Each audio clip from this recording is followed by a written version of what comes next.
Hey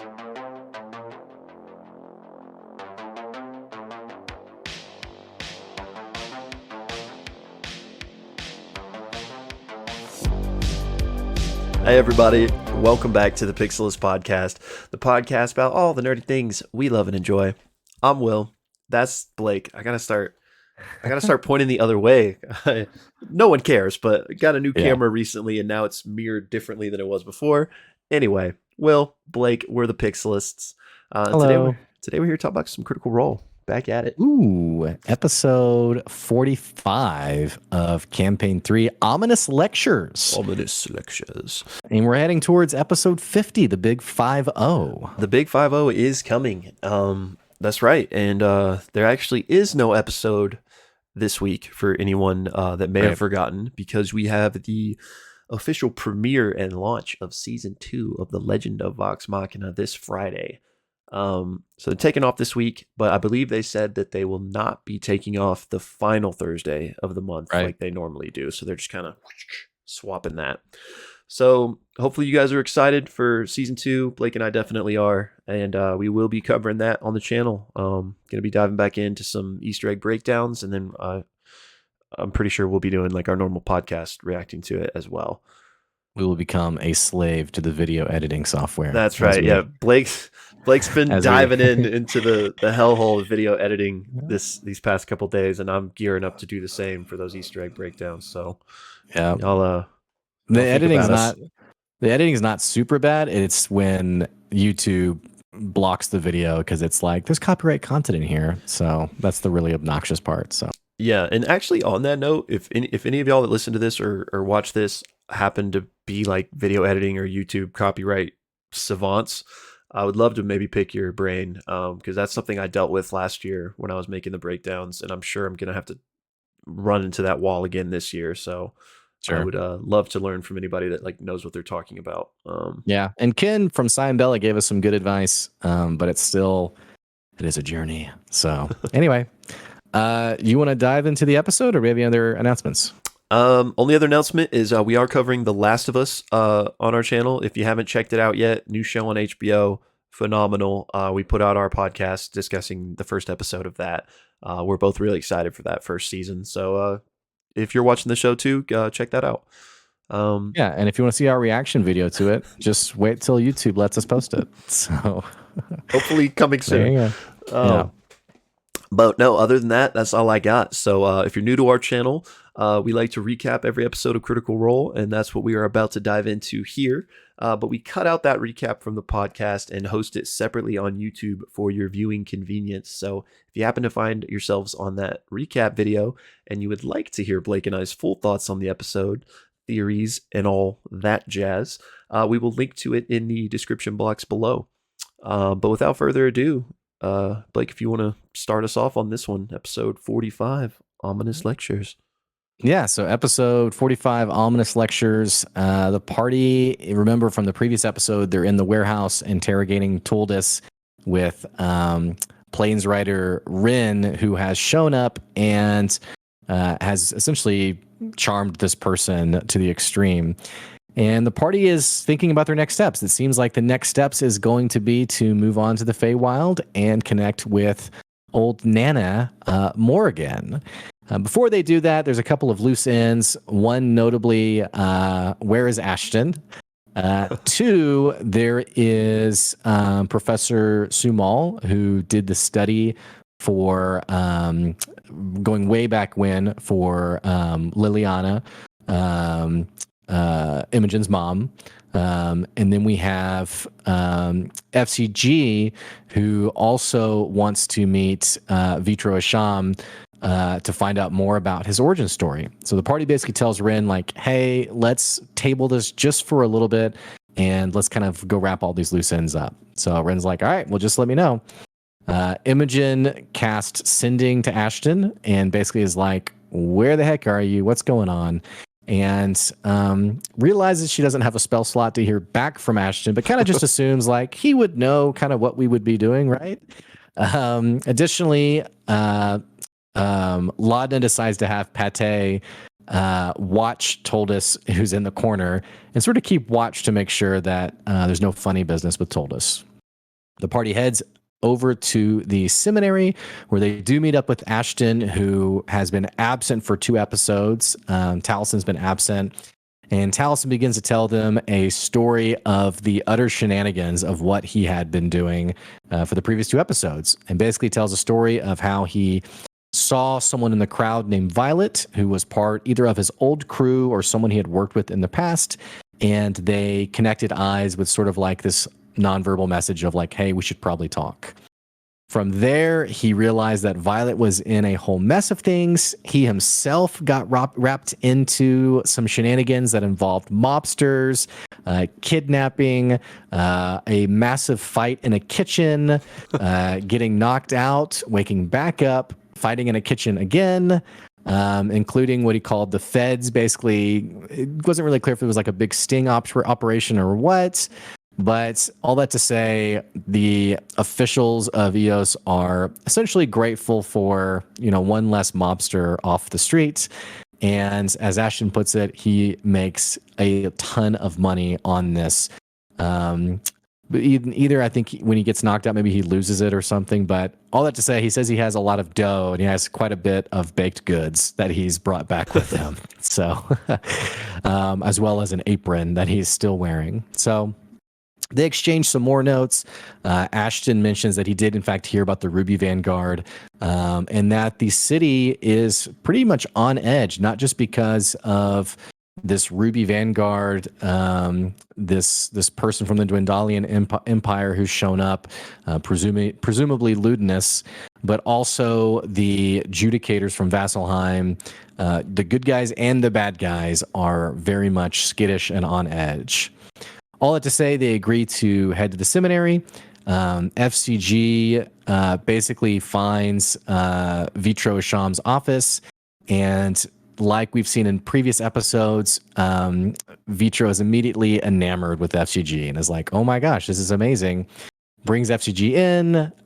Turns out he does know Joe from Bosros, and begins to tell FCG a little bit about his backstory, and says, you are a harmonious Aer Morton from Aor, and that the technology is gone. There's no way to create any more of them, but he is a diplomatic person. He's a creature of peace. To which FCG says, oh, I'm really surprised. I thought maybe I was like a Trojan horse kind of murder bot. And Vitra says basically that it could be possible. There was a time period called the Care and the Culling where it wouldn't be uncommon for a Aer Morton to be gifted as a gift, and it turns out it's a crazy murderer. So definitely says there's something to that. Before chaining FCG up, lifting him up, and basically opening him up and tinkering around on his insides. He does mention something, arcane, what was it called? Like an arcane regulator or arcane accumulator is what it was called. And basically says like, yeah, it's a little damaged. Unclear if this is related to FCG going off edge and going crazy. But basically says that he can tweak it, work on it, fix it. But says it's going to need constant maintenance, and also mentions that it is so powerful it could explode the entire building that they're in. Just a casual note. In addition to this, Vitro basically says like, hey, how can I get in touch with you in the future?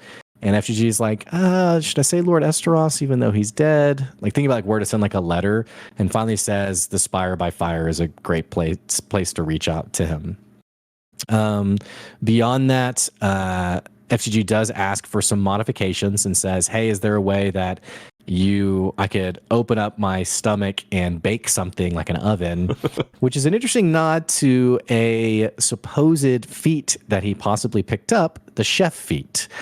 So it seems like we have some confirmation of that. Moving on from there, we have Imogen and Fern, who make their way to Khadijah Sumal's office.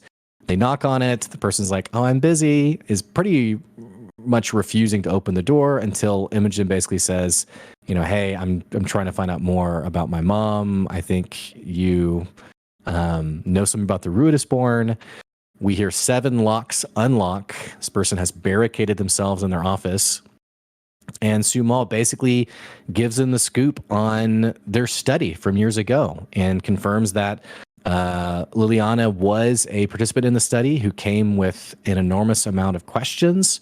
Also mentions that Otahan Thule was a participant of the study, though notably Otahan already knew of the Omen archive and began being somewhat questioning of the whole process, which really made them all very skittish and actually caused them to end the study.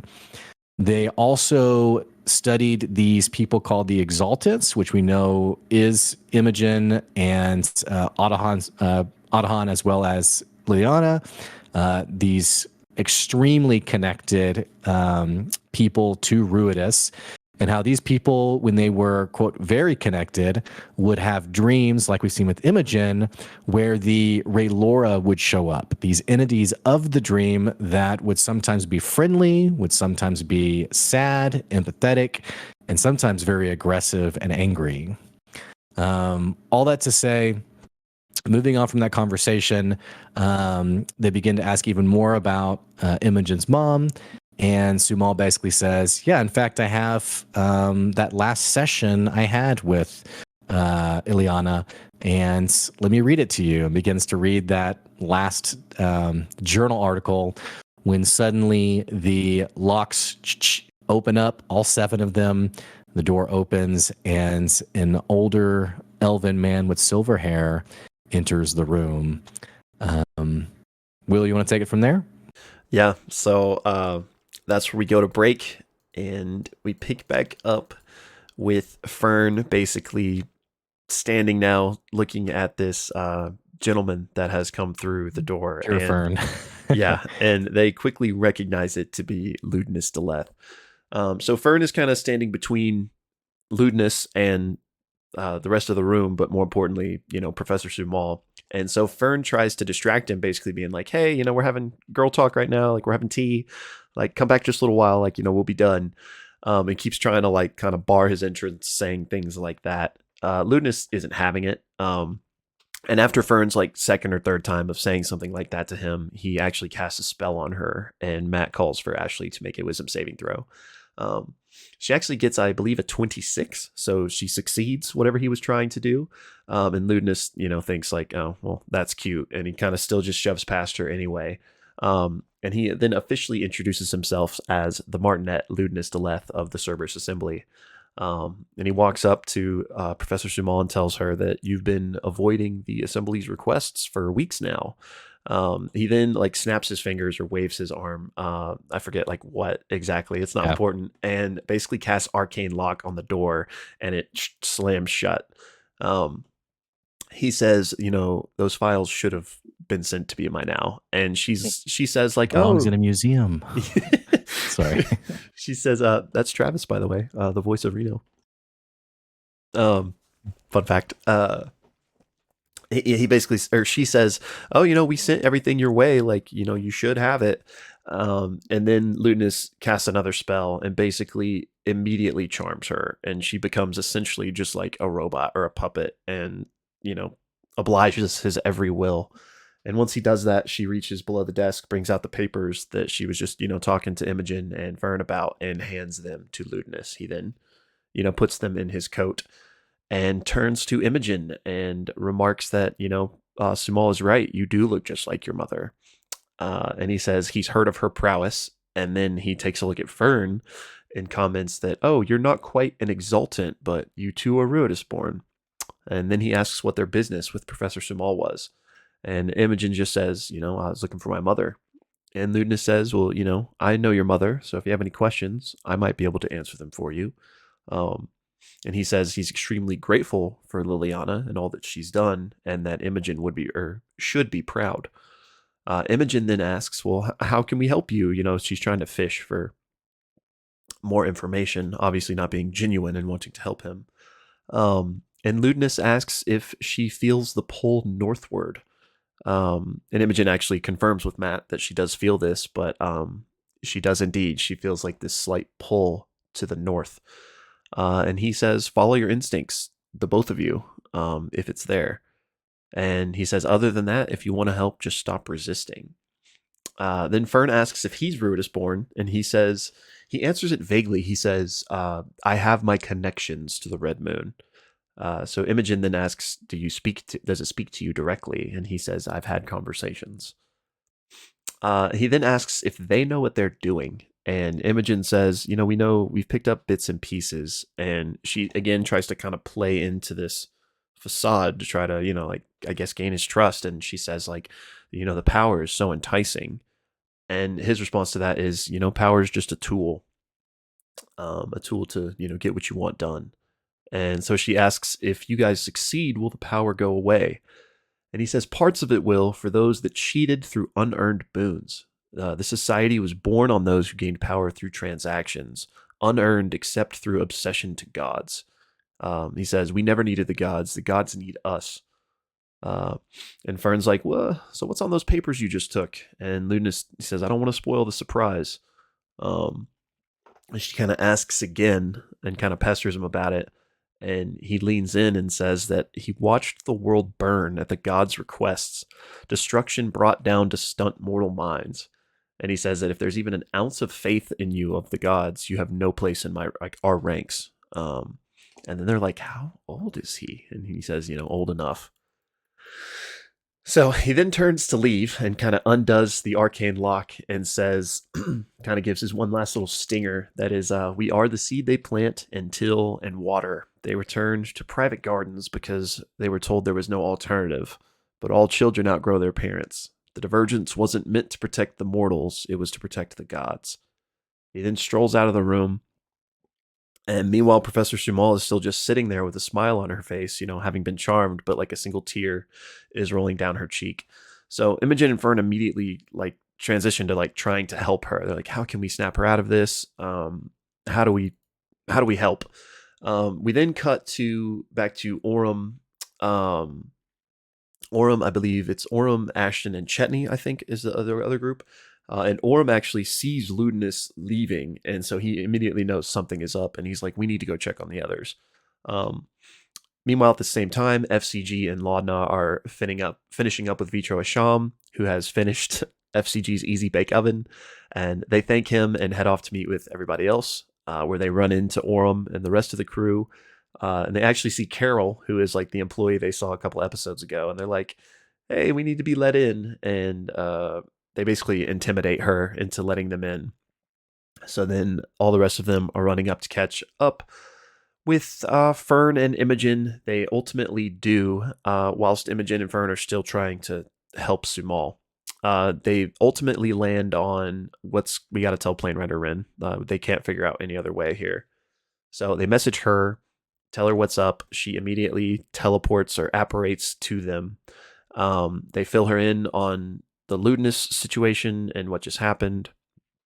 And there's a lot of discussion here, but ultimately the party lands back where they were, is that like, we got to do something about one of these devices. And so Rin is like, Feywild or Shadowfell, like pick your poison. And they ultimately decide to go to the Feywild to speak to Fern's grandma. Rin says she will take care of Sumal, and she will also take care of their Ruby Vanguard prisoner that Pate is currently watching. And once that happens, Marisha summons, or Laudna summons Pate back to her. And then Rin begins to teleport them to the Feywild. She says, where do you need to go? It's like an imperfect magic, but I can at least get you close. And Fern says the destination is the Harrow Call Fens, specifically the Ligament Manor. So Rin casts a spell. Bell's Hells usher inside, and they basically go through and fall on this like soft, spongy soil in this dark land. It's like creepy, magical marsh. Matt describes there's all these like gnarled trees, and they're essentially creating like this enclosed canopy above them. You can't tell where one starts and the other ends, but it's almost like a dome of tree branches. Immediately, the party notices that Fern looks different. She still looks like Fern, but her features are sharper, her ears longer, her limbs like elongated, and they're kind of like, it's kind of scary. But Laudna's like, I'm about it. Yeah. So as they go, they're like, Fern, which way do we go? She thinks she knows. And as they're traveling, there's a moment here where there's these flowers that pop up. And Laudna is kind of interested in them and is kind of like singing and goes and like kind of like tickles one basically. And the flower seems to like it. And when she does that, it like changes colors. And then all these other flowers start popping up and they seemingly like want attention as well. Lana doesn't really know what to do, so she kind of like runs by and high fives them, and suddenly they all like withdraw at once. And when this happens, they can hear trees start to like uproot and move, and they realize that this like canopy of trees is enclosing in on them, almost like a cage. The flowers slowly start to emerge again and like kind of sway expectantly. And Fern, they're like, Fern, can you talk to them or something? And so Fern tries to talk to them, and they're like, "Do you have speak with plants?" And she's like, "No." So I think she still rolls like a really high persuasion check or something, and she's like, "We're just trying to get to Nana's." And the flowers keep moving, and they ultimately realize that they're kind of reacting to music. So Fern gets out her pan flute, and Imogen actually begins to sing, and the flowers start to like sway with the rhythm. And as that's happening, the cage slowly opens and is giving them a path to escape. So they get out, and once they're about like 40 feet away, all of the flowers suddenly screech at once and then disappear. And it's a great jump scare for like the whole table. Um, Anyway, now that they're out of that, Fern has like fully picked up the scent of her grandmother's place and starts running to it. It's this massive tree in the middle of this like dome-like glade, and Matt describes this like equally like awesome and amazing yet horrific tree structure with like these different bits and baubles and empty nests all strewn within it. Um, Fern makes her way to it, and these vines like kind of open up like a canopy to let her in, and she just goes in and immediately starts like ascending up the tree, the party close behind her. They reach partway up the tree where it splits into like two different trunks, and there's like this landing area with furniture and stuff. And that's when we first hear a voice of Morrigan welcoming them, being like, "Oh, Fern, it's so good to see you." Not what she sounds like at all, but I'm not even going to attempt to emulate that. Um, she's like, "Oh, here, meet my friends." He's like, "You guys need a cocktail?" And they're like, "Yeah, absolutely." She's like, "Okay, well, follow me, we'll get it." And then another voice says like, "Welcome." And Fern's grandma like opens up her robe to reveal there's like another mouth on her stomach that has a distinct voice. And that's basically where the episode ends. Um, so yeah, that was episode 45, Ominous Lectures. So yeah, let us know if you want to see the whole episode discussion and you're watching just the recap. You can check the link below, but and let us know what you thought about the episode. Will, reactions? Yeah, I liked it, man. I especially the well, I mean, not even especially, but I was gonna say the second half just because that Ludinus like cliffhanger, I was not expecting him to show up, and then we got some really interesting information in that conversation, which, you know, not to toot our own horn, but you and I actually had recently been speculating about if Ludinus was maybe an old boy, as it were, and Yeah. it seems like the elements of that conversation maybe confirmed that. But not to get ahead of myself, liked the episode. Very excited for where we landed because, as you know, I've been waiting to learn more about Morgan. And no episode this week, obviously, but I'm excited for when we get the next one. That's basically where we're at. So maybe we'll get some juicy answers. Matt did such a great job of making the Feywild as disturbing and beautifully terrifying as possible, especially his description of Morgan, which he, I think, did it justice. A very creepy character for sure. Very nightmarish, 100%. If you will.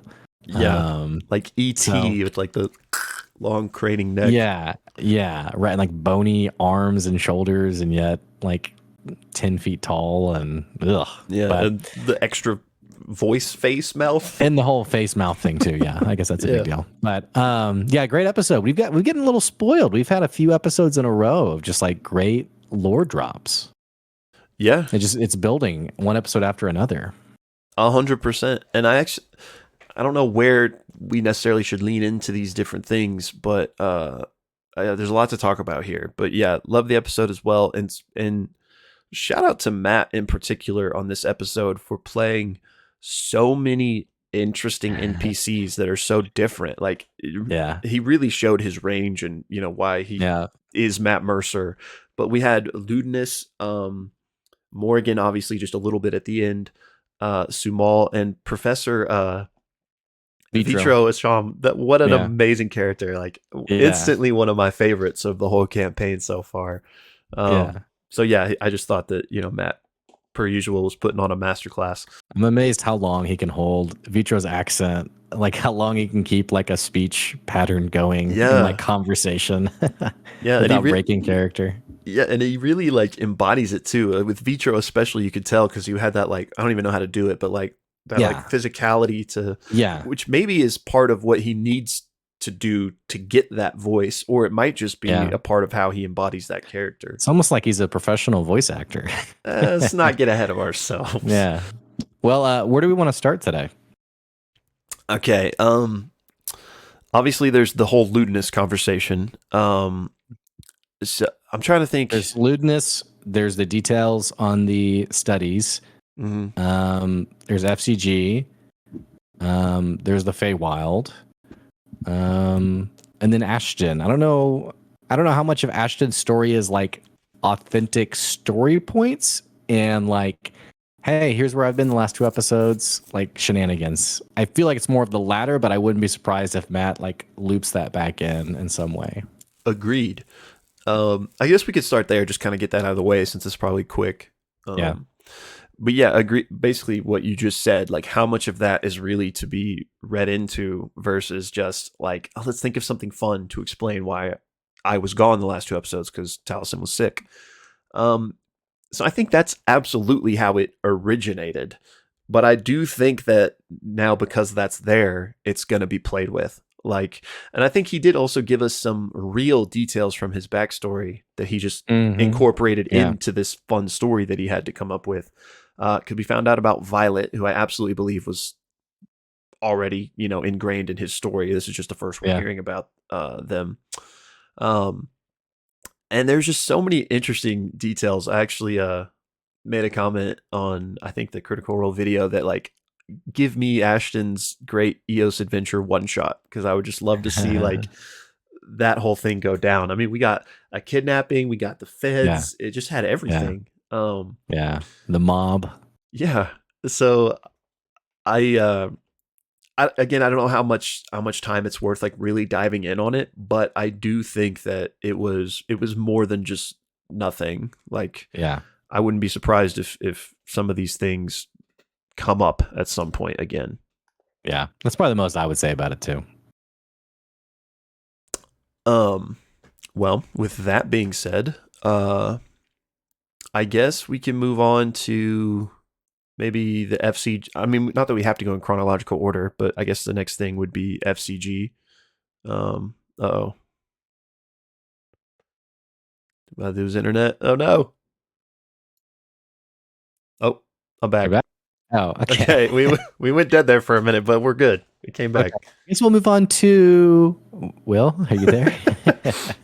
Are we still recording? Yes, we are. Although there's probably like a 10-second me just being like, "Is everything okay?" on the podcast. So I hope you guys enjoy that. But it feels like maybe FCG would be the next. I'm kind of thinking of like levels of like importance, and so it kind of feels like the order of the episode. No, that's exactly what I was saying while I was lost from you as well. So yeah. I already said it, but Vitro I freaking loved. What a great character. I hope we see more of him. We found out some stuff, but we didn't really find out anything that new. We kind of got more a hard confirmation on things. The care and the culling being that event that happened long ago. I'm curious to know how Vitro knows so much. I mean, obviously he's at this one of the most prestigious universities in the world, I guess. So maybe he's just the best of the best at this. Well, isn't he a professor of like Aormaton history or? So that kind of makes sense. Like his life's work has been studying this. So yeah, for sure. I'm kind of, and maybe this is me getting too in the weeds on it, but I'm just curious, like how did he research these things? Like, has he been to the ruins of Aor? And that type of stuff. But loved him. I mean, we got the confirmation I mean, I guess you can't call it confirmation, but like 99.9% that FCG is one of these Karen the Culling um, Aormatons that were spoken of. But I just, in general, this whole moment, I just loved because like Vitro was just such like an empathetic, compassionate Yeah, character that like gave this speech on it doesn't matter if that's what you were created for, like you find your right. own purpose. And it's like Vitro got me crying in the club right now. Like, what I a think guy. he said something too about FCG like being a person or something, and like I think it's Ludinus like he called you a person. I just like how the staff the staff of Critical Role the players are just they continue to confirm to FCG like you are a person, like you matter, you have a soul, which kind of goes against, and it's interesting like since there seems to be a part of his experience that's locked away. I wonder if also in some ways he's been reprogrammed to suppress those thoughts of personal existence, because we've seen Yeah. him continue to like push those things down. And also Vitro mentions that back in the day there was like this push from Aomratons to be this push for equality of like being their own entities.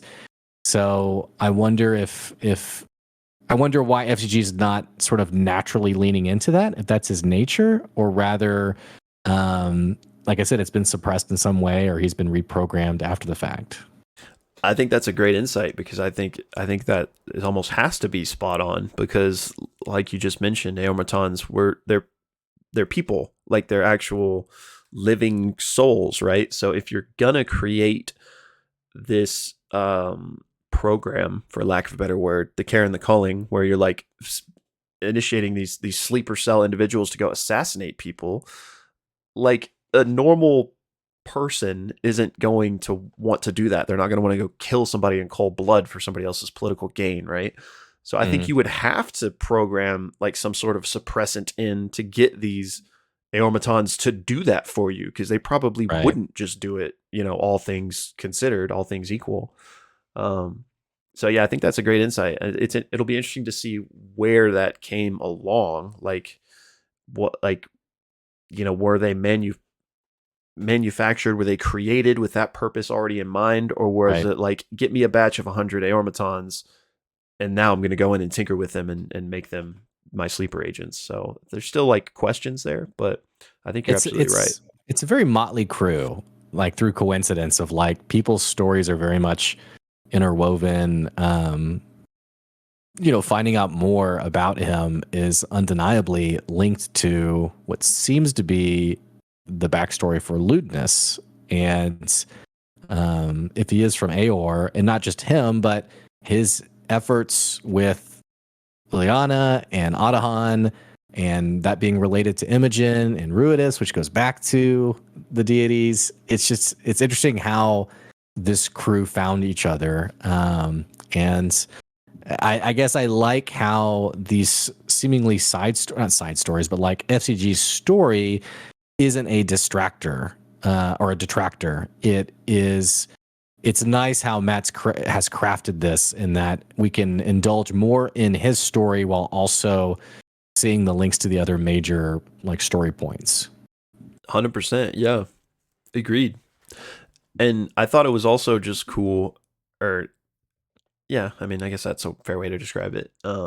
That Laudna was the one with FCG for this moment, because honestly, if anyone else from Bell's Hells that needed to hear like you are not your creative purpose, then it's her, Yeah, right? Like this I love this that. girl that was, murdered to send a signal to Vox Machina Right, and then used as Delilah's phylactery. Basically, right, like she's all, and I don't think she's not really dealing with it in the same way that FCG is. Like I think she's kind of has a better grips on not defining her, but I think it was right. still really interesting that she was the other person in the room for that conversation. Yeah, I think that's spot on. Do you think this arcane accumulator, is it fair to say this is the link between when he goes ham, goes off? Yeah. I mean, it seems like it makes sense, right? Like accumulator, he's like storing up these negative experiences or whatever you want to call it, and then it just reaches some point of no return where he loses himself, right? Yeah. Um, I'm just, by the way, I'm pulling up the chef feed while we're talking okay, about yeah. this. So I mean, I think that's a fair assumption. I am definitely interested. A nuance I'm curious about is what if it's the arcane accumulator or not. It's kind of beside the point. But the mechanics of how that works, is that the same as how it was back in the day when he was programmed for this care Right. and the culling? Was it like, or was it like a switch that was activated and they all just went online? Or was it a similar situation where like they knew these robots were like empathy servant bots for these high level people? Maybe it was like, well, we're expecting them to get a certain amount of, I don't know, like maybe it wasn't like a press of a button that turned Oh, them on, but there was like a thought out programmed like this will eventually happen to each of these robots, and when it reaches that maximum critical capacity, they'll turn on and kill people. And so okay. maybe that's So like the same thing that's yeah, happening now. there is. That's actually a really interesting insight. Is it designed this way as like a hidden bomb to which is seemingly of massive power? It actually reminds me of that movie. Oh gosh, it's such an old movie. What's it about? With Gary Sinise.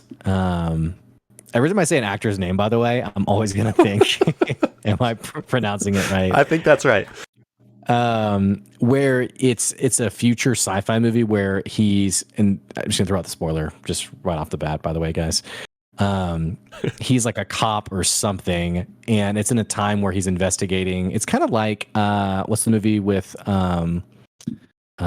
geez, dude, Ryan Gosling, the sequel. Oh, Blade Runner. Yeah, Blade Runner. A little bit like that, but he's an officer who they know they've been invaded by sort of like body snatchers, and that these aliens will snatch someone's body and then like put a new person in their place. And they're basically trying to find those people. Well, the whole premise of the movie is he gets arrested as one of these imposters. And he's like, no, it's like mistaken identity. He's like, no, I'm me. I'm me. And through the course of the movie, here's the spoilers. In the very end, he finds out himself that he is the imposter, and a bomb hidden inside of him triggers and blows up, killing his target. And that's the end of the movie. Oh, gosh, yeah, I don't think I've seen that. It's actually a pretty good movie, and it's a great ending too, by the way. I don't know can't think of the name of the movie, but tying that back to you, I bet Sam Riegel saw that movie. So, but no, like it could be, yeah, or Matt. It could be that purposely designed this way, or flip side, it could be a failsafe that the creators put in them for if they become too sentient and too independent, they can activate it to destroy them. So that's a good call too. Which one it is? I will say, kind of against my whole theory that I was just posing, that if it was this big event to the point where it's called the care and the culling, that does make it seem more like a press of the button and all this happened at once, rather than waiting for it to reach critical capacity. Because like if one did it, then the other people that had them would be like, wait, what? Get this away from me.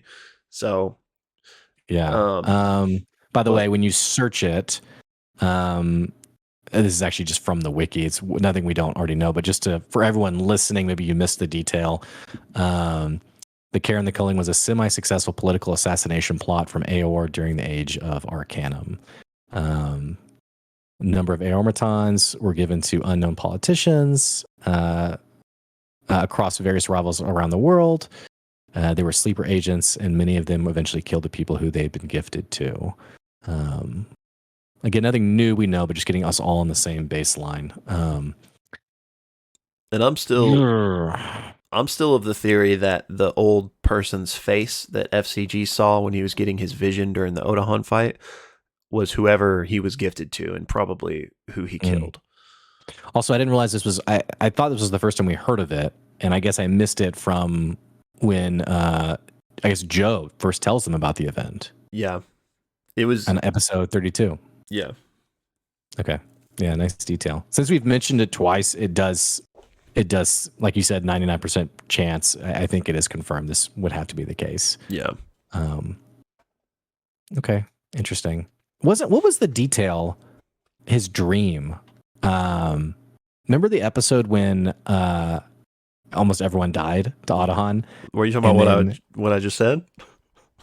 What? No, did I miss what you just said? What did you say? How during the episode with the Otahan fight, in FCG's vision, he saw the face, and it was like this person that was like happy and then became like sad. For me, I think that was the person his care and the calling target. Isn't this what I just said? I don't know. Are we going in a loop right now? I'm just kidding. All right. My bad. I wasn't fully listening when you said it because I was reading the wiki. So. Yeah, that's fine. All right. Yeah, I think that's the case. I think so. I was like, wow, how coincidental that my mind just went to this next detail. It's like, because Will just said it to you. So, okay. Yeah. Very interesting for sure. And I like how we're seemingly digging deeper into Aor's history. I know Campaign 2 had a bit of it in there that it's over my head, don't know much about it. But this, I don't know what it is about this content from like calamity, but it scratches the perfect itch for me. Like every time I get more details, I'm just like, okay, this is so interesting. Agreed. I mean, it's the deep lore, you know. It's like the paradigm shifting type of lore, which is just, I mean, just really interesting in general. I know you were, or go ahead. I was just mentioned the chef feed, but that's what I was gonna say. I was like, you were looking that up, right? So I was just curious. Yeah. So one last detail about FCG before we move on. There were some theories that we knew that he had taken an unnamed feat, but that his wisdom modifier had gone up a point, and people had guessed maybe it was the chef feat. This seems to confirm that it was the chef feat, but increases your constitution or wisdom score by 1 to a maximum of 20. You now gain proficiency with cooking utensils. As part of a short rest, you can cook special food, provided you have the ingredients. You can prepare enough of this food for a number of creatures equal to 4 plus your proficiency bonus, which I think right now is +3. So 7 people. At the end of the short rest, any creatures who eat the food and spend 1 or more hit dice regain hit points equal to an extra 1d8 hit points. So they get when they use the hit dice, they get an extra 1d8 hit points. With 1 hour of work, or when you finish a long rest, you can cook a number of treats equal to your proficiency bonus, so presumably 3. These treats will last 8 hours, and as a bonus action, if you eat one, you will gain temporary hit points equal to your proficiency bonus. So a nice little flavor detail. Pun intended, yeah. So, yeah. Yes. But yeah, 100%. I think this is so cool. Chef CG. I just nice. I like I think it just plays so well into his character. You know, the one he's looking out for everyone else. Like FCG literally can't eat, you know, so it's that extra layer of the empathy bot, you know. The greatest trauma to make food that he himself can never enjoy. But I also like it for the sake of like when you're like designing your own character when you play D&D, like a lot of times the temptation is like to scroll through the feat list and be like, what's most broken? Yeah. And I don't know. I think I really like this group because it feels like time and again they're continuing to just do things that develop interesting and fun characters rather than being the most powerful person alive. That's definitely Sam to a T. The opposite of that is what I'm saying. So that this is very fitting for him. But like last campaign, he slight spoilers, I guess. Slight campaign 2 spoilers. I'll wave again when it's over. Last campaign he played a halfling, and halflings have halfling luck where you can re-roll ones, and he just would never use it. And like Liam and other people at the table would be like, re-roll that. Like, this is an important moment. And he's like, no, I'm not going to. Final death saving throw. I'm good. So it's funny because I don't know if you've noticed, like Liam is right. Liam is a halfling this campaign, and he's always like, oh, I'm re-rolling this. So yeah, I just think that's funny. That's definitely Sam is like a great example of doing what's interesting and fun and not what's OP. Yeah. Well, let's move on from this and go to Khadija Sumal.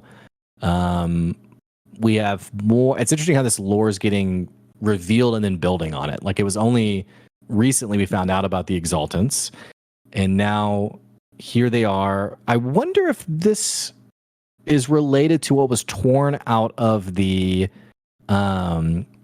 research paper Out of Vasselheim?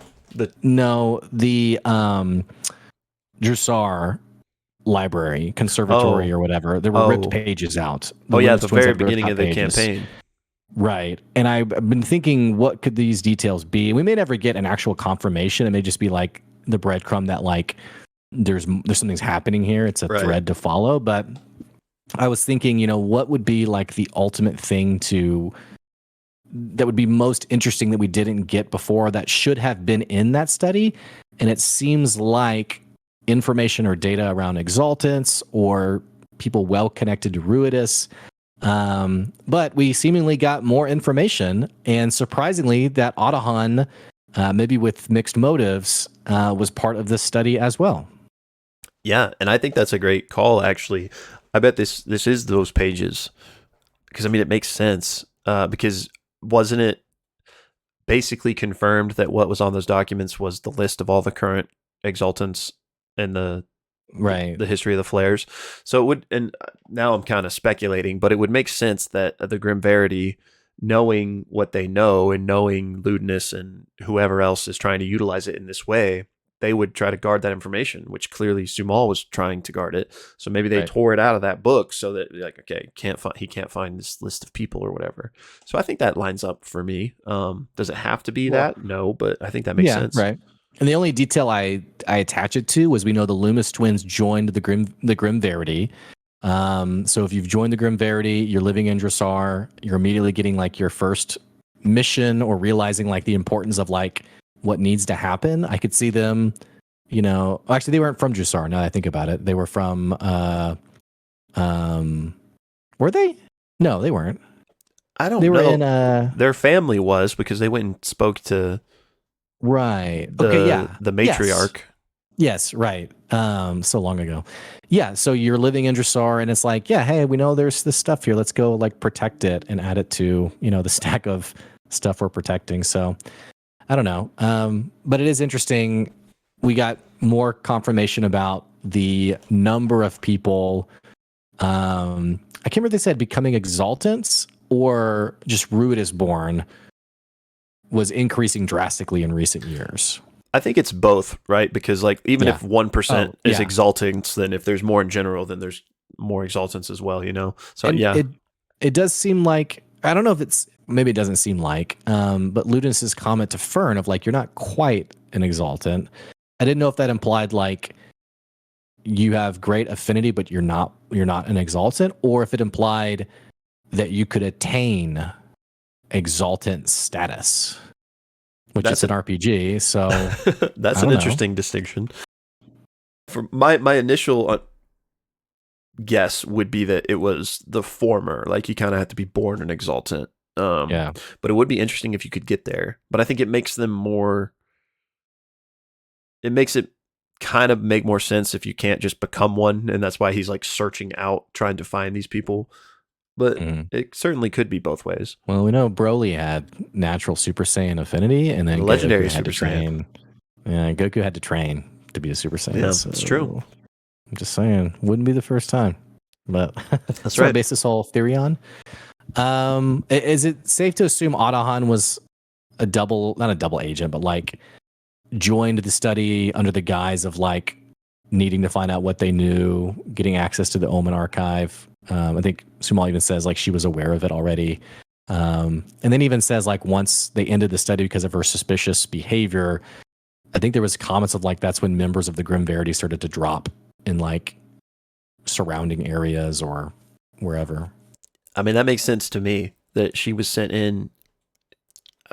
Maybe we could talk more about this a little bit later, but either sent in by Ludinus or whoever in order to find out more. Like not genuinely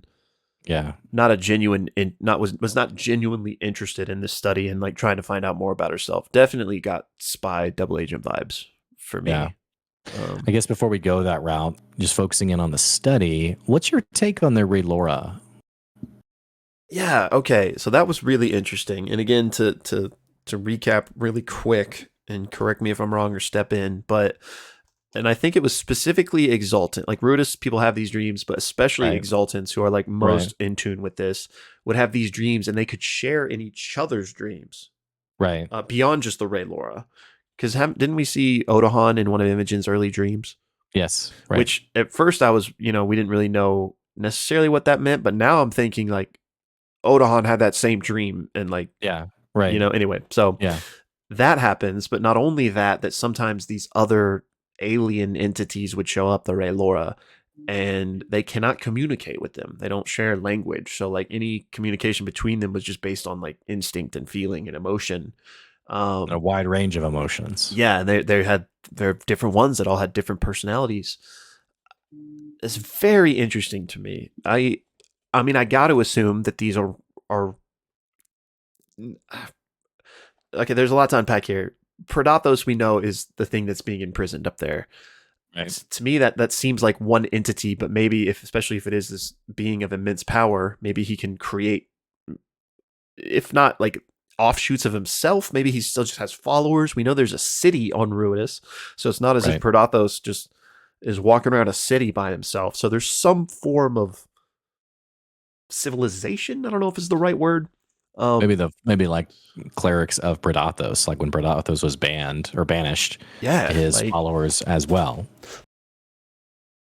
totally possible. It's just so interesting that they are so alien in the way of not being able to share any type of like language at all, especially in the world of D&D where there are so many ways to communicate beyond language via telepathy, which obviously a lot of these Rudisporns are capable of. And that they didn't make any mention of that working. Yeah. So it's like, Sorry, go ahead. no, I just am kind of rambling, but yeah, I'm very interested. I mean, I imagine these are I'm not saying they're Predathos himself. I don't think that, but maybe they are. But I just imagine there's some form of alien entity that either came with him or he created. Yeah, I went through two theories. One being that it's the machinations of Predathos, like manipulating people in some way or trying to communicate. Yeah. I like the other theory that we're already on of we know there's a city on Ruidus. The expansive emotions to me communicates a multitude of personalities, i.e., a multitude of people who all have different, they're imprisoned and have different reactions to that, I guess. I would think like the lack of ability to communicate to me speaks to the divine gate energy around Ruidus that almost seems That's to like interesting. purposely obfuscate the way you communicate. Like I can't remember like the physical descriptions. I think they described it as like shadowy, like maybe even like tendrily or something. I don't remember what it was exactly, but it's not like a person right in front of you and they're just like, I can't talk. Right. It's like there was some kind of apparition thing to it.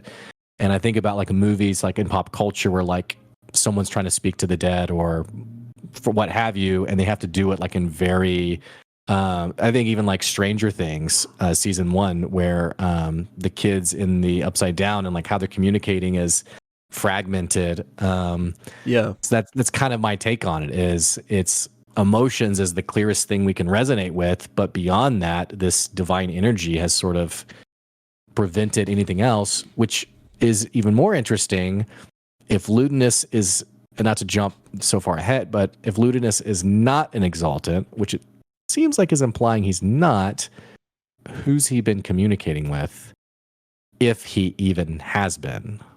Yeah. I I before the Ludinus stuff, I'm with you. I think that all makes a lot of sense. And I'm wondering if whatever the Ray Laura are, if that is the same thing that Imogen summoned. Remember when she summoned, and we were like, we think this is a reskin of like summon aberration or whatever it was. It was Yeah. described as like this alien, like red something, and so I'm wondering if those are one and the same. Um, that's just a quick offshoot. But two, yeah, I mean, I don't know what to make of this Ludinus stuff because clearly we don't know if he's lying or not. But if he's Right. telling the truth, do you think, again, if he's telling the truth, when he says he's had conversations, do you think this is what he's talking about with these entities?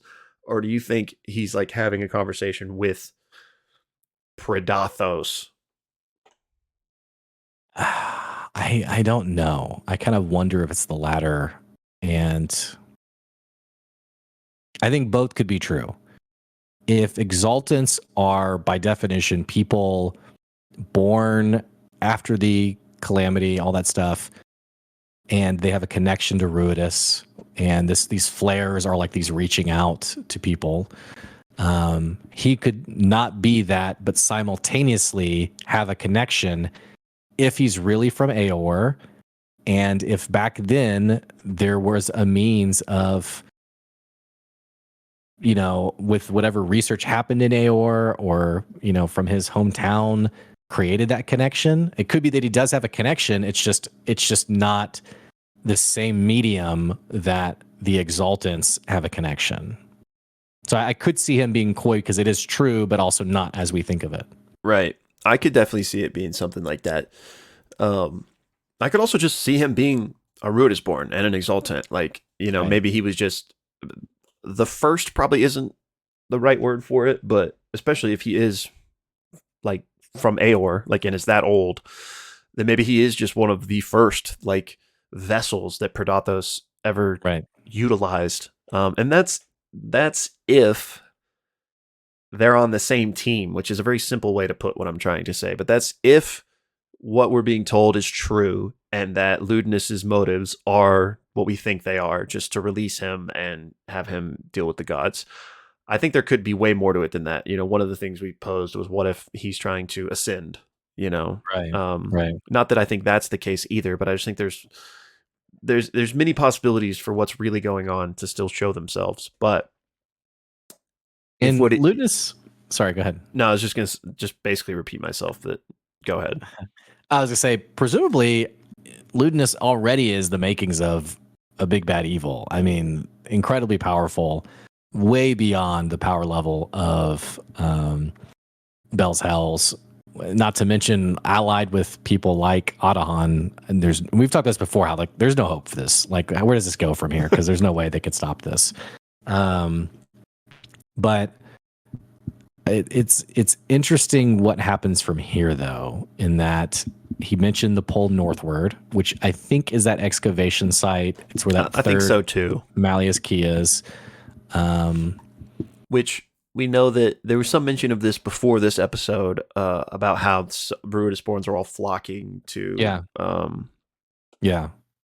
Blanking on the name of the continent, but Marquette. And so I feel like that's to what he was referring to, seemingly, and I do think it's to that that device, and I'm wondering if it's because, are they going to be like sacrificed, or like are they maybe not maybe sacrifice is too strong of a word, but are they going to be utilized in some form in order to make this ritual happen? And because why do they need to be there if not? Yeah, I think it'd be interesting if we eventually see this happen. I think it'd be interesting if there was a character from campaign 1 or 2, like a side character who's there, who's Ruidus born that you would not have known back in the day. That would be interesting. But that would be interesting. And okay, there's a couple things I want to touch on here, but I don't want to drag us too far away too quick. On Ludinus, really quick. I mean, I kind of patted our own back earlier, but in case you didn't hear, we I don't know if it's fair to say we got confirmation, but he basically made it seem like he was old and like firsthand witnessed Aor's destruction at the hand of the gods. Yeah, like to summarize for you guys watching, if you didn't see our last episode, basically Will hatched a crackpot theory that he called was like, this is definitely just crazy stuff. That basically talked about Ludinus's hometown in the Savalier Wood, this corruption around it that was similar to the corruption in Aor. And since there was this book or something, the Factum de Malaris, whatever. It's some research that the Mighty Nine found in the ruins of Aor. Yeah, in campaign 2, that seems to have the same name, shares the name of the Malleus keys. Mhm. But Will basically said, is it possible that Ludinus is linked to Aor in some way, and this is like personal for him? And then I added, since Ludinus seems to be obsessed with these, what are they called? Beacons. Beacons, right? The Luxon beacons. Is it possible that he is manipulating the beacons to repeatedly consecute himself to cheat death, and is basically this person from Aor who's bitter about the gods, who wants to see them undone? I don't remember when the last Apogee solstice was, but it makes sense. The why now kind of makes sense in the sense of, since the Apogee solstice is so rare, you only have a certain number. Like your options are limited, so it would make sense that it would take this long for kind of the whole plan to come together. But and not only that, in that there was a world-ending apocalyptic event, like you had to start from scratch. You know, like right. you had to wait for the technology to catch back up too. Yeah, I did see a theory today about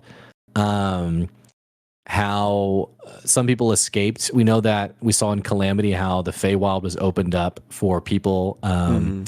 Like Sam Riegel's character to escape the tragedy. And I saw a theory today that maybe Ludinus escaped to the Feywild, and timey-wimey, wibbly-wobbly basically came out, and it was way in the future, like after everything had happened.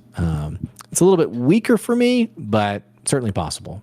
Yeah, or maybe our boy Ira Windigoth, who is very Fey-esque, maybe escaped similarly if he happens to be that old too. But yeah, so I think the mechanisms are there to explain it a number of different ways, but at least it seems to be fair to think that Ludinus is very old and has some sort of motivation, be it a grudge or not, that ties him to this beyond just being a current day power hungry person. Like he seems to have deeper connections based on those hints Matt was dropping in the second half of the episode. My money is he's absolutely from Aor. I mean, like I'm 70% there. I mean, the same like ego and pride against the gods. It was so well done in Calamity of like, why do we need the gods? And we got very rhyming phrases from him about that. Not to mention he was clearly bitter about the gods. If you saw your entire civilization undone, you'd probably be pretty pissed about it. So I'm pretty there on the puzzle him being pieces from Aor. fit really well, right? And it kind of draws a direct line to Calamity, which is kind of cool too. Not that that's necessary, but if you're gonna have all these pieces of the world that you're building at once, not that they need to be directly connected, but it's kind of cool to have connective tissue between them. It makes sense also because the foreshot with Calamity, there wasn't like a thought of like, why now? But I just thought about like their programming. Why did they choose to do a Calamity foreshot? And it would make sense if this hinges so much on Aor and the Calamity, which is seemingly the case with Predathos already mentioned, that it makes sense now in retrospect why that 4-episode mini campaign had to happen. Yeah, I mean, it also lends credence to this theory about like the mortals not needing the gods, and maybe that relationship isn't always how it's been presented as. Without getting too deep in the weeds on Calamity right now, but like the things Asmodeus was saying, like I think he was manipulating Xerxes, but I think there also could have been truth to what he was saying. Like both can be true. Yeah. And so I think, and I don't know, I think it all just could be like a very awesome, like setting the stage, like you're mentioning, basically. So it all makes sense to me. I don't know, like all that being said, I don't think that means Ludinus has to be from Aor, but I think it fits really well. Yeah. Okay. What you were gonna say? I was gonna kind of pivot a little bit, unless you have more specifically on this whole thing. Still on this scene, but not anymore really necessarily about Ludinus, any of that. Should I go ahead or? Yeah, go ahead. Oh, okay. I was going to mention what he casted on Professor Sumal. Yeah. Because I don't think it was Charm Person. I thought of it being like some kind of like shatter mind spell. Yeah, it seemed And like that. I did some digging, and there is a spell in 5e called Feeble Mind. You blast the mind of a creature you can see within range, attempting to shatter its intellect and personality. On a failed intelligence saving throw, their intelligence and charisma scores become a 1. The creature cannot cast spells, activate magical items, understand language, or communicate in any intelligible way. However, they can identify their friends, follow them, and even protect them. This spell can only be ended by a greater restoration, heal, or wish. So that lines up pretty well, especially with what Rin said about like what they needed to help her. Right. So, which speaks again to how powerful Ludinus is. Yeah. I mean, leader of the freaking Cerberus Assembly, even if he's not ancient, like man's and also big. a bit how evil he is, in that you take this person whose life work is their intelligence and their prowess in studying these things, and it's like, why not just kill Professor Sumal? I mean, clearly could have, but I just think of like how bitter and awful this person must be to remove what would be someone's most prized gift. So yeah, for the record, I agree. Definitely not a good dude. I agree with that 100%. But do you think it would have been better if he just killed her? I don't. I think he could have killed her, and it wouldn't have mattered for his plans. Yeah, like I don't think it would have been a big deal. I think the fact that he shattered her mind is an intentional detail about his who MO. he is. Yeah. So I'm really liking him in how he's shaping up to be a villain, though. Because I mean, he's doing clearly messed up things to get to his ultimate ends, and this could still go out any number of ways, but the motivation of like a man trying to turn against the gods after they destroyed his civilization, like that's such a cool Sure. villain to me. Like not that he's going about it in the right way. And again, not that that's even the case, but that'd be cool. Yeah. All right. So one thing I wanted to touch on really quick was the whole Otahan Ludinus connection. I don't remember exactly what was said, if it was even in this episode, but something made me think that like whilst they may be aligned on certain things, Otahan might have her own agenda. And again, I wish I remembered what there was that something was. I'm on the same page as you. There was something implied about that for sure. So all I was going to say is I wonder, one, back to what we kind of were talking about, is Ludinus the one that sent Otahan on that spy mission, if you will, to infiltrate the research study, or was that something she did on her own? Right. Are they still in cahoots? Be it if Otahan has her own agenda or not, is she still currently working for Ludinus? Because we do know there's the Ruby Vanguard, but then there's also the Paragon's Call. So I'm just curious how closely they're entwined, how closely their objectives are aligned, and if I mean I guess that's basically it. I'm wondering, and the one piece of this that kind of slots in is the Zephyr attack. Since when Orem asked the Ruby Vanguard guy, like, why'd you guys attack Zephyr? We don't know what was said in the whisper, but for our guess was that he didn't really know what that was.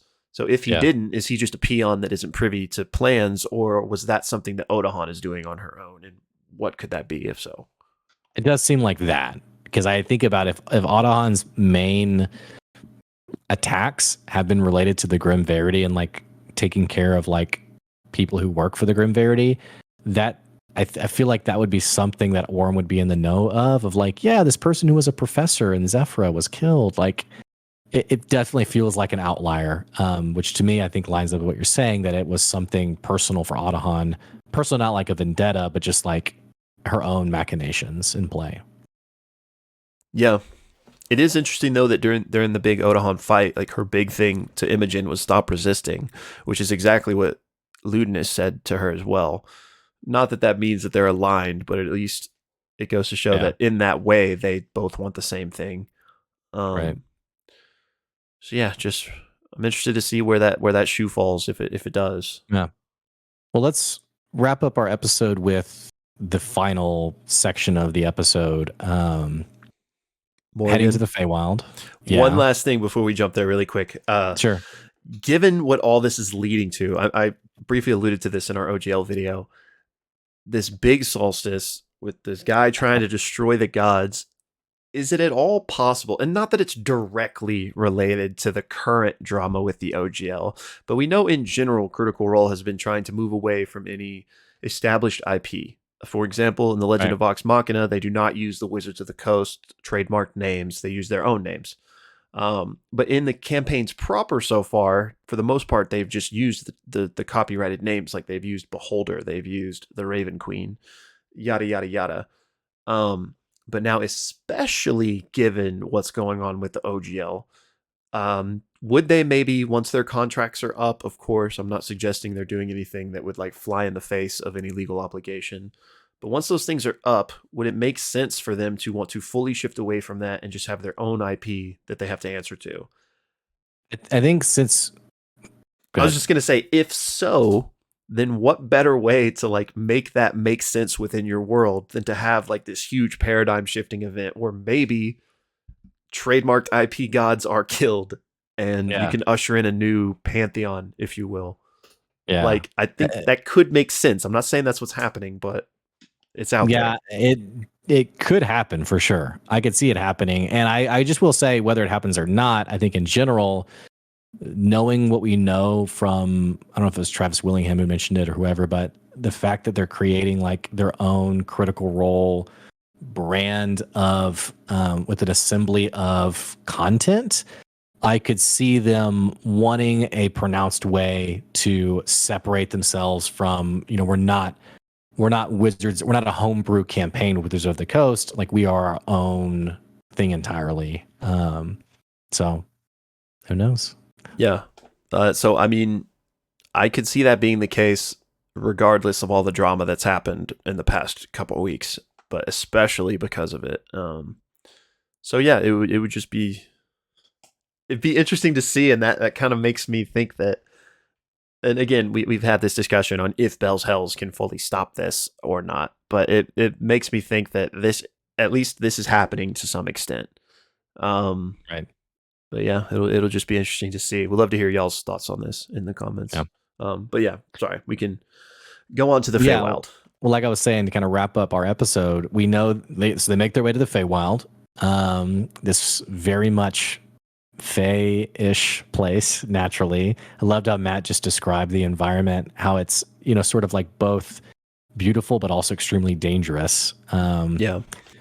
And this character Morgan, who, maybe before we get to Morgan, it's interesting. Fern is a bit nightmarish herself.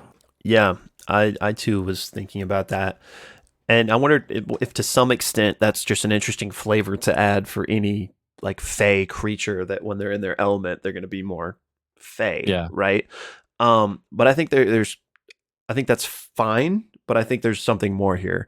And I think it maybe is related to her connection with Morgan. We know they're not related, but like so many things have been brought up. She's like, yeah, like I'm tall because Morgan's tall, like right. So it seems like this has an influence on her. This detail that she is larger than her parents, despite the age difference, which we know she seems to be older than her parents. Right. This interesting thing, but that she has grown even larger than maybe they would even have grown. So yeah, not quite sure. We've talked a lot about this in the past about Morgan sort of like stewarding her or developing her into like something, her, maybe like which we're not sure of yet. But Morgan herself, I would say, a very untrustworthy character.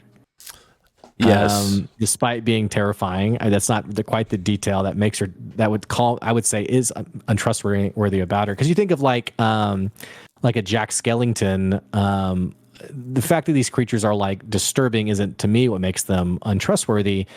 it's what we know about Fern's past Mm-hmm. and what Morgan has seemingly how she has bartered for Fern. I don't know. I'm really interested to see what happens in this next episode. Me too, because I mean, clearly, clearly at the base level of it, Morgan didn't adopt Fern or take Fern in out of the goodness of her heart. Like Right. there was a deal made, right? So I think the interesting question isn't that, but it's did over time she actually grow and develop and love Fern, and that's earnest or not. Yes. So that's Right. what's interesting because and I don't know. I don't know. I don't think we could know at this point, but it'll be interesting to find out. Fern clearly loves her, and I don't doubt Yeah. that.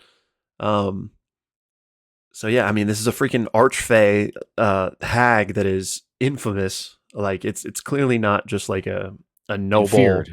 yeah, and feared, a keeper of the one of the Fanes or the hearts of the Feywild or whatever. So like very powerful, very feared. Definitely isn't just doing everything out of the goodness of her heart, but maybe Fern is her soft spot, her weakness, and maybe she really does care about Fern. I will That's say Ashley Johnson must be giddy with how much detail she continuously reveals that she has conveniently left out. Because they asked her, like, what does Morgan look like? Like, what's she like? And she's like, oh, she's tall. And tall is a very I don't know if we got. I mean, you missed the whole like mouth on she has two their heads. stomach. But I even think about the when Fern's telling Ren where to go, and it's like, yeah, the Ligament Manor, and Travis is like What? you freaking like, give me a break. I can't be holding this stuff from us. So I think I kind of makes me wish I could go back and just see all the things that Fern has said about her backstory, because it almost seems a bit, I wouldn't say not quite tongue in cheek, but like untrust. Like I think about her three pets, her animals that she was friends with, Mm-hmm. and now seeing how like twisted this area is, I don't envision like a cute cuddly bear anymore. Yeah, she even brought one up, right? I forgot what Mr. Nesbit or something like that. But there was Yeah, like this huge beast that took off from a tree, and she's like, "Oh, Mr. Nesbit," and it's like, "Wait, what? yeah, That's what that is." yeah. So yeah, So yeah, I'm really curious and here's what's tough about it. There's the angle of Fern, either Fern or Ashley Johnson, being purposely vague about details, and then there's the whole other angle of Fern being unreliable because of how Morgan has groomed her, manipulated her, and maybe modified her memory. Which, right. again, to recap really quick, in Exandria Unlimited Season 1, we found out that her memory had been basically modified by Morgan, what she thought was not what had happened. And we seem to have similarly some mind manipulation from presumably the Nightmare King to her parents, but maybe their interaction with Morgan, the same thing happened. Yeah. We don't quite know. So it's tough. Those two things together make a very difficult to parse set of story points. Yeah, and there's also the potential element of, she and Matt had these three like bullet points of what they're starting with or what Ashley Johnson is aware of, and then he has taken that and run any number of Right. ways. So, Right. Yeah, it's very, very interesting. And like we've talked about before, this is one of the things I've been most excited to dive deeper on. So really excited for next episode, hopefully getting some, not that we're going to get all the answers spelled out, but just to see more of Morgan. Yeah. Yeah. Okay. Anything else? I don't think so, man. Okay. Well, guys, let us know what you thought about the episode, your favorite thoughts and theories. We want to know about it. Put it in the comments below. Feel free to check out some of our other content, The Last of Us, Legend of Vox Machina Season 2 out this weekend, and we'll be here for it. Oh, So, yeah. thanks. Sorry, I should have mentioned this at the beginning, but if you made it this far in the video, you're probably actually interested in this. So, Season 2, I don't know when yet because I don't know if it's dropping on the same schedule that it did for Season 1. But join our Discord if you haven't already, because if you're interested, I'm going to be watching it in there. We can all watch it together. Season 2 of Vox Machina, I mean. So if that at all interests you, check out the Discord. You can definitely find out more there once we have more information on when it's dropping and stuff. So yeah, come join us to watch and help me find the Easter eggs and stuff for the breakdowns. Yeah. Thumbnail? Thumbnail. I don't know. I was thinking like Morgan, but I don't know how that. Oh, okay. Or what were you thinking? I was thinking one of us being like more Ludinus and the other person being Sumal. Okay. Yeah. No, I like that. Like, you know, like, I don't know. Here's my Switch case. So it could be like, here. You know. Okay. Yeah. A little higher for Yeah. the Switch case. All right. Okay. So I'll be Ludinus. Yeah, that's fine. I don't know why I'm pointing. It's good enough. We'll find something. Yeah. All right, guys. Well, that's it. We'll catch you later. See ya. Bye, y'all.